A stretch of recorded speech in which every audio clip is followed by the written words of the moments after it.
Welcome to the Purpose Focused Advisor, a podcast for financial planners, advisors, and RIAs looking to get the most out of yourself and your business. Join Rob Brown and Phil Calandra as they walk you through a journey that will allow you to take action in your business and your life so you can be the best that you can possibly be. Now here are your hosts, Rob and Phil.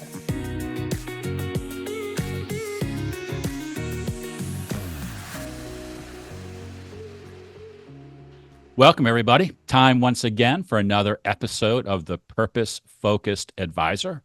Rob Brown here is your host today. My partner, Phil, is traveling today, so he won't be able to join us. So it's just me, along with a great guest, another Rob Schultz of NWF Advisory Group out in California.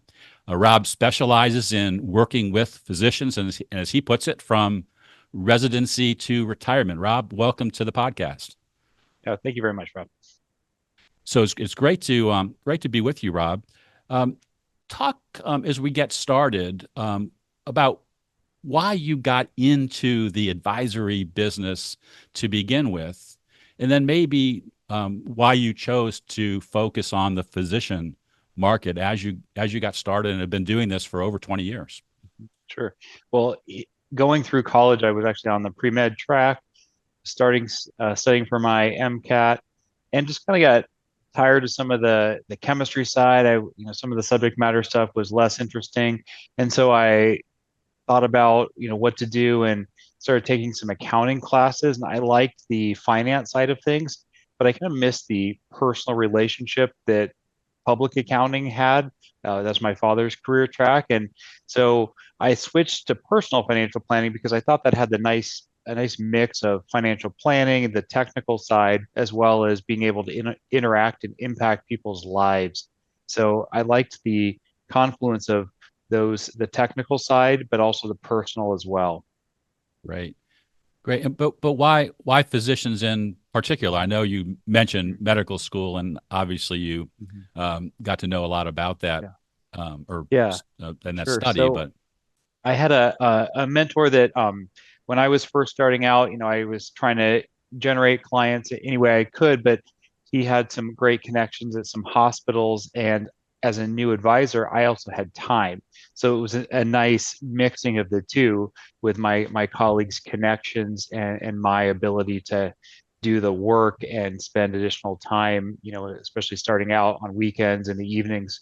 And so we started doing some talks and eventually became sort of a subject matter expert where I was more confident doing those talks myself. And then I would do a lot of follow-up. And one thing working with younger physicians is it does take a little bit of time to nurture that market because they might be coming out at 32 years old, a couple $100,000 in negative net worth. So as an advisor, it might be a while before they become good clients. But fortunately, as a younger person, I didn't have the need to only take clients with $1 million, for example. I had the ability to grow with them, and that over time, 20 years later, it's worked out well because I've been able to grow with them, and they're great clients that have stayed with me for 2 decades. Whereas it'd be a little tough to go into that niche now. Right. Yeah, because we or maybe you don't know. I know in talking to a lot of other advisors, they talk about wanting to work with physicians, but they're hitting that market of physicians who are much further along in their careers. They have a lot of noise coming at them from people who want to work with them, so it creates an intense set of competition. So being able to work into the market is obviously not for the faint of heart.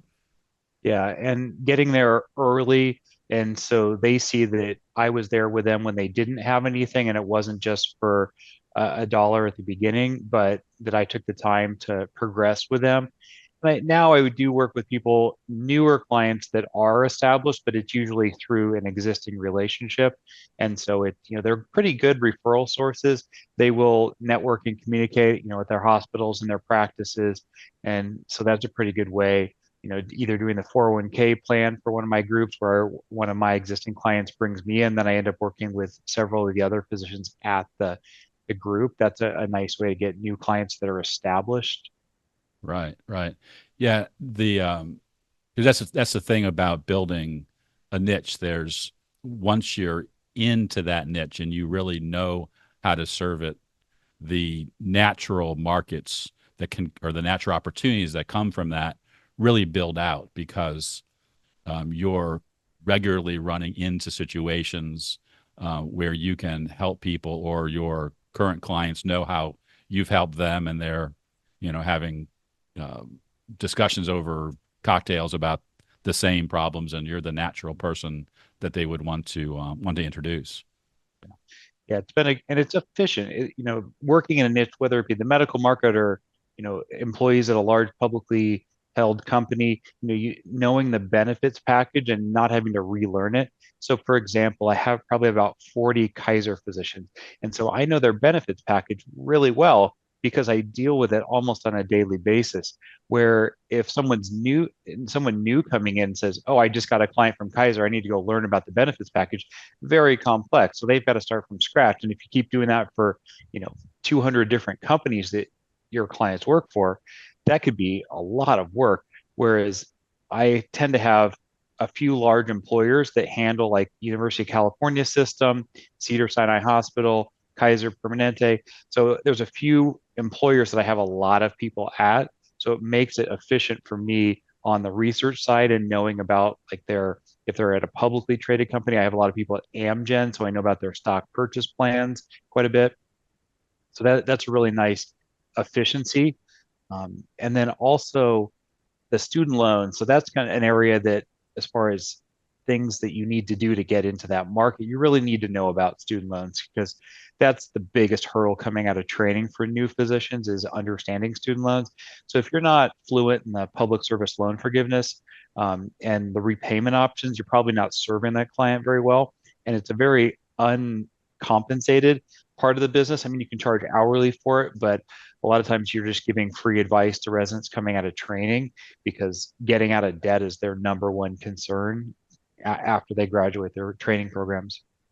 Right. Yeah, that's those are some great insights for people who might be considering that market, ways, because there are a number of different ways that you could approach that market that may not be as using kind of the directly simple term. If I'm going to serve physicians, you um, could say focusing on that one retirement plan provider, or people who are participating in that plan could be where you got started, or um, uh, working with Amgen people. They're obviously related. They're not all physicians, but they're related to the to that market. A lot of different things that you could think about and brainstorm.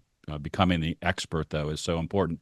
So talk about what kind of a year in the life of doing planning with a physician with this market is like, because most of us think they aren't easy to work with from the standpoint that they're busy. They work hours that are in many cases much different than the hours that we may work ourselves. So how do you keep um, that relationship going in a way that keeps the plan up to date, keeps them comfortable with where you're leading them? Sure. A typical cadence for client reviews would be a formal review twice a year. That's for most clients, that's where they're at, unless they're a practice owner where there's a lot of things going on where I'm doing the retirement plan for them, maybe um, managing their health insurance, a whole bunch of other things for them. But for the most part, twice a year is typically what we do. About one weekend a month, I'll set aside weekend appointments for people and set aside a couple hours during the weekend, just because I understand that if there's two people that work in jobs where they're seeing patients all day, getting to see me during at 2 o'clock on a Thursday might never be an option. And also a lot of evening times, I'll set a couple evening times, but that's okay because, it gives, I have the chance to go, do something and go exercise or something, come back to work and, meet them where it fits for them. So being a little bit flexible on the scheduling. I have several people I talk to a lot of times on their way into work, for example, or their way home. They'll give me a call. We'll just say, okay, hey, when you're off work, give me a call. And so we do it more informally like that as well. But you do have to be a little bit flexible, and it can't be a Monday through Friday 9 to 5 only. Right. Right. But as you just described it, you can create your own ideal day or your ideal schedule around your market. You can move around other things that you might want to do personally and put those into the typical work hours for you, just so you can be there for your clients at a time that makes sense for them. And back to the cadence there. Yeah, twice a year, do formal reviews with them with agendas. I always have an agenda for the meeting. It also helps me to remember what we talked about the last time. So after a meeting, I'll save the agenda, dictate my notes into Word, save it all as a PDF that goes into the CRM system. And then before the next meeting, I look at that and see what we talked about last time, because I'm not going to remember exactly what we talked about 6 months ago. So it's a good reminder for me. And then we use financial planning software. We put the agendas in the vault for them, so they have a record of what we talked about. So it's a nice reminder and keeps it kind of formal, and it's a great documentation for the compliance department as well. Yeah. Well, this might date me, but do you like put their information when you go into a meeting on a clipboard, so you look like a doctor going into a meeting with the patient? That might be a good idea, but they use electronic medical records now, so they've moved on too. I do a lot of Zoom meetings, so they're through screen sharing, and so we use financial planning software that we screen share. So we have a base case and then some what if scenarios. And actually, that's an interesting area that a lot of times they want to scale down. So dealing with the physician market, it's a compressed career. So you don't start making money till your 30s. And then a lot of times people want to stop or scale down 50 years old or so. So you might only have a 20-year career, which is a pretty short career. We do a lot of planning around scaling back and figuring out what the number is where they would be financially independent, and giving them the option to maybe work less, not take night call, switch to a job that's much more family friendly, Right. So less stress, or maybe something that's not clinical anymore. So that's actually a big push, is people looking for non-clinical jobs, just because the stress and the reimbursements have gotten so frustrating for them, especially with the Medicare reimbursements. Yeah. So I would imagine a big part of the planning that you do is aided by the experience that you had in being able to help one of your clients who is starting to think, I'm getting closer to 50. What are the options? Or you hear them expressing stress, and you can be that person that says, have you, ever thought about, taking your career in a different path? There may be a little bit of a career coaching that happens in your work. Absolutely. Yeah. Since I've, fortunately at this point in my career, I definitely didn't have the experience, but that's where I leaned on my mentor at the beginning, where he'd bring in his experience. But now I have my own of, here's what's worked well for clients like you, for example, and being able to say, okay, I've had some other people in this situation, or even connect them with people who have gone through that life transition. It can be very helpful, so they can hear from their peers. But just hearing it from me too, say, okay, here's what I've seen work well for other people. Because going cold turkey from work to retirement, I feel like is a very bad option for most people. And so trying to find this scale down approach where you're still engaged, both mentally, and then you're not home all the time. Not everyone loves to golf every day, right? So you go from being the boss someplace to not having any sort of purpose necessarily built into your day. And that's not a very good or healthy transition for people. And so that's an area we focus on quite a bit. Yeah. I had that same conversation with advisors today who are thinking about retiring, succession planning, and they've helped their clients for decades plan for retirement, but they haven't done it themselves. And they figure, well, once I get there, once I, stop going to the office, I'm automatically going to have plenty of stuff to do, and they might for a short period of time, but it aren't that they may not be the meaningful, purposeful things. And whether you're a financial advisor or a physician, your work is really important to the people that you care for. So to have that purpose, I don't want to say go away, but not be as front and center, can be a real challenge. Yeah, yeah, it's your identity. I mean, you go on the golf course, that's one of the first things someone asks you when you meet people in your foursome is, "Hey, what do you do?" Right? That's your identity a lot of times in our world. And so if you lose that, what fills that gap? Yeah, and I would imagine that with what I think there is a shortage of really good quality healthcare providers in this country today, that there are probably lots of opportunities to do things part time, in a way that allows someone to slow down and scale back and still be engaged, without call or weekends. Yeah, and it doesn't even have to be compensated too. I mean, or it can be sort of minimally compensated. Teaching at a medical school or mentoring at a residency program is often one of the paths people take, or working at a nonprofit or something like that. Um, so there's not a lot of compensation there, but they maintain the identity and it's very rewarding, not as stressful. And so that's a really great way to have some purpose there in those kind of pre-retirement or early retirement years.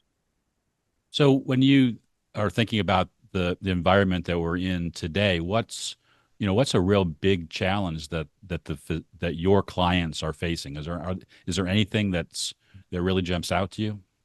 Yeah, I know the early years, it's going to be the getting out of debt, and then the trend. So that's the early year, and then the mid-career years, it's buying the house, just with housing prices and getting out of debt, using all your money to get out of debt, and then saving enough money to get into the housing market is probably the second issue, and then later in career, it's burnout and just quality of life issues. So really kind of three very obvious big pain points that happen at different stages. And Yeah. and I'm sure I know there are ancillary things along the way that tie into those. Yeah, and another one that's this sort of sandwich generation we serve, of those people that are in their 50s right now. A lot of that's kind of my most of my clients are in their 50s, and so they are often caring for their children, supporting them, as well as supporting their parents.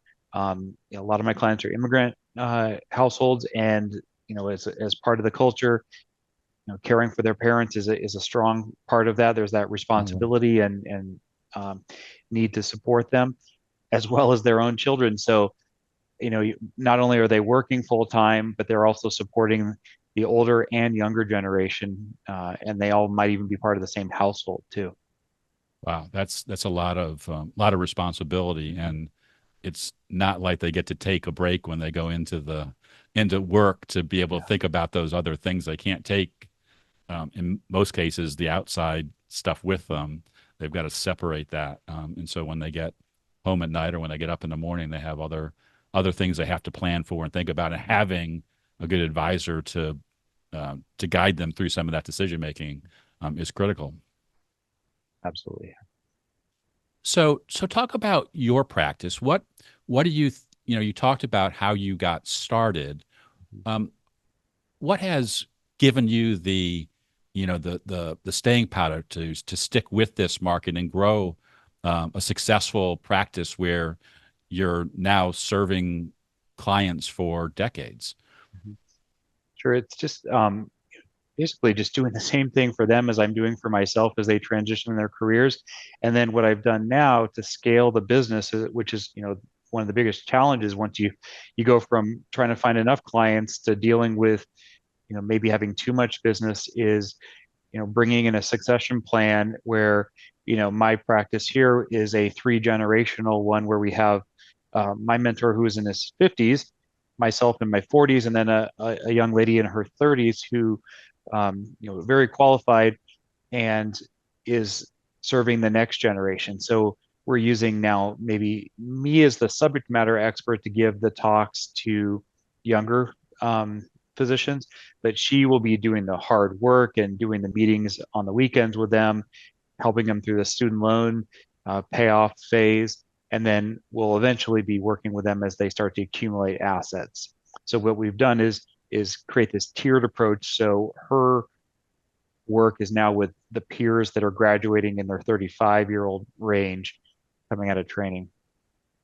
So, and what is the role of your mentor? How does he help? Yeah, so Assuming he's leading the practice as a. Yeah, we're kind of, we both help her out, and so if we have a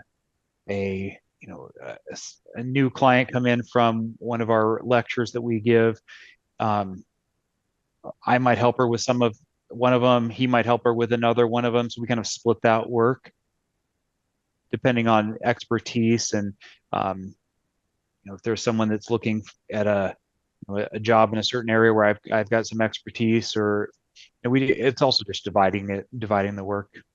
Right. So, do you work with your clients? I know that you just talked about each of you working with different clients, probably just based on the nature of the relationship or how they came into the practice. But do you each have your own individual clients, or do you want your clients to feel like they're clients of your firm as a whole? Sure. And so they don't necessarily have to talk to Rob every time they have a question. Yeah, the physician clients are part of our team, and so we share revenue on that. I might be the lead, and one of my colleagues might not have ever talked to that client, and vice versa. There's a few that I know who they are, but I might have never spoken with them. But we share the revenue on those, and we just split the work. There'll always be a lead advisor, but we do frame it as a team, so we know that if someone's not around, someone else can step in, or if there's a very specific subject matter that someone has dealt with, I might bring one of them in, or they might bring me in on this very specific thing if they know there's a case that I handled something exactly like that and have a really specific insight on something. Right. So we definitely frame it as a team approach, and then we also have our own individual clients that we've grown up, but we also have a succession plan internally. So we do frame it all as a team and introduce our team, even if they're not on the client relationship as an advisor. Yeah. Well, I think that's so important because in the financial advisor space right now, succession planning is a hot topic, maybe in large part because there are big multiples going out there for advisors who are looking for retiring or selling their practices. But then when you really look at their business and how they would describe it, they're just groups of people who work together, but they all have their own, for lack of a better way to say, their own rep numbers. So it really isn't a team approach, but it sounds like you and your partners are very intentional about coming across as a group of advisors who are part of the same team. Yeah, And we call it an ensemble approach is what we call it. And then we talk together about planning ideas or run stuff by each other if there's a complicated situation, like what would you do in this situation? So we run stuff by each other, even if they're not a client of the whole team. It all works out. And that's kind of a phrase we use a lot. I'll work really hard on something, we'll get some revenue for the team, and then one of the other members of the team will work really hard, get something done, and we all share the revenue. And as long as we all kind of trust each other, it seems to all work out in the end, and it has so far. So we, over this 20-year relationship, we've really never had any problems with everyone doing their part. So, which is, I guess, maybe fortunate that we all kind of work hard and a rising tide. yeah, no, that's awesome because number one, it is intentional, because I think when you're thinking about teams and succession planning, intentionality really matters. It can't just be something that happens by accident. But also, it sounds like you have a true sense of teamwork where it really is, you're playing to win together, not win separately, and Yeah. We're which not which competing which against gives each you, other. Mhm. gives you confidence in knowing that you have the right people around you, and your clients will get served um, even better. Absolutely. So it's as we're recording this podcast, the Olympics are going on, and I noticed in your background that you spend time with the Special Olympics. Talk a little bit about that, and maybe tell people who uh, may not know how to get involved in that, more about it. I think that's a great dynamic of financial advisors, the way that many financial advisors who really working with purpose have causes that they care about and get intimately involved. And Special Olympics is a great example. Yeah. I mean, I grew up, maybe my training through Eagle Scout, or, the Boy Scout through Eagle Scout, that was just always instilled in me to serve other people. And I could just continue that. I feel like it's almost just something you have to schedule in and be part of your life to serve other people. Fortunately, in our world, we have very nice careers, and, every, the more successful you become, having some grounding of helping other people, I think, is even more important. So that's just always been a part of my life. Teaching the kids also, so they can see that as part of your life too. I like to, incorporate my kids anytime I can. And as far as just how I got involved, just, they needed help. I said, it's it's a really nice time for me too. I mean, I've helped as a golf coach and a ski coach. You know, the golf coaching was just, a day a week playing a 9-hole course, and, I got to play a little golf too with the athletes, and so that wasn't a bad way to end my day. And then on the ski coaching, they needed people who could ski fairly well, and, I've grown up skiing since I was a little kid. Lived in Colorado for a few years, and so I was able to ski, not have to worry about myself getting down the mountain, but able to, either ski backwards or, something where I could help the athletes out. So that they really, especially in Southern California when I was living there, they didn't have a ton of great skiers that they could rely on. So you're able to tie some hobbies that you had Yeah. in with the real passion to serve, and because of the career that you built and wanting to serve people, it's you found the time for it, which I think is which is really important, because that's again, it's kind of that balance. Me part very similar we talking to with the physicians who may be slowing down and want something else to do, and they can go serve a nonprofit. They don't have to necessarily do for-profit things, so that you're setting yourself up for continuing in that tradition in your own life. Yep, absolutely. So as we begin to land the plane here, talk a little bit. Tell me, is there anything that we didn't talk about today that is really important to you in the way that you're growing your business that you'd like to share with the audience? Yeah, I would say there are probably two things that I would tell like a younger advisor.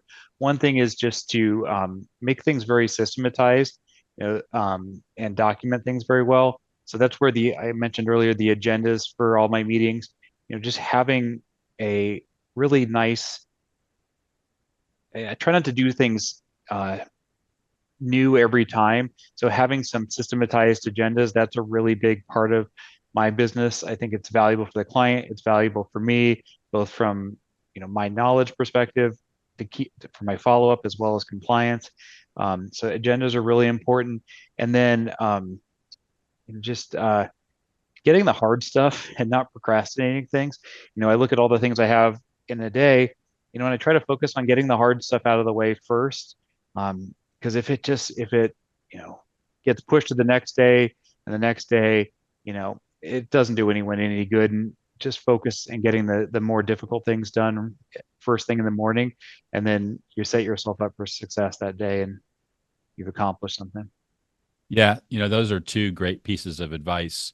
As a coach to financial advisors, as I meet some advisors and they're looking for help, oftentimes what they want to talk about as like some bright, shiny object that will help them, add some new AUM to the practice, something, fun and sexy. And we oftentimes just come back to what systems do you have in place to be able to repeat the habits and the things that are driving your business the fastest and the most that you enjoy doing.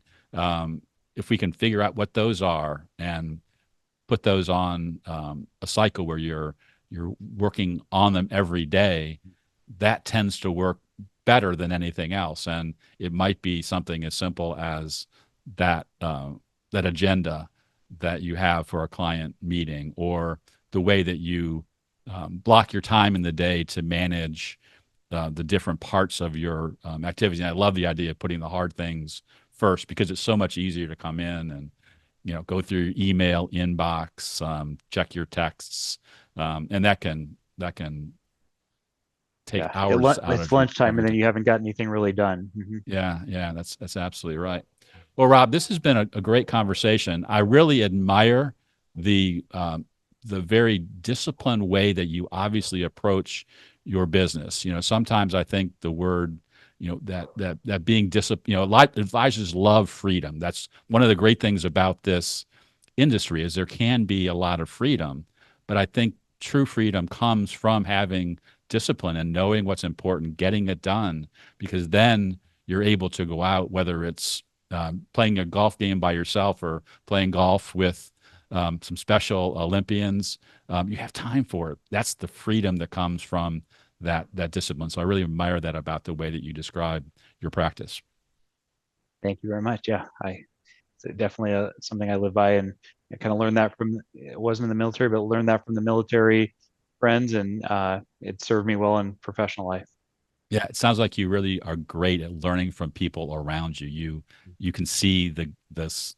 You talked about your mentor just to begin the show, that you watch what successful people do and you emulate those habits. Another great sign of great discipline. Thank you, Rob. Okay, awesome. So that's it for this episode of the Purpose Focused Advisor. And as we close up, we want to remind you, as always, that we're rooting for your success, and we will see you next week. Take care. Thanks for joining us for this episode of the Purpose Focused Advisor. If you want to learn more, head over to our website, truestfancoaching.com. There you'll learn all about becoming a purpose-focused advisor. You'll also find today's show notes and links to the other gifts and resources we talked about during the episode. Again, thanks for listening, and remember, we're rooting for your success.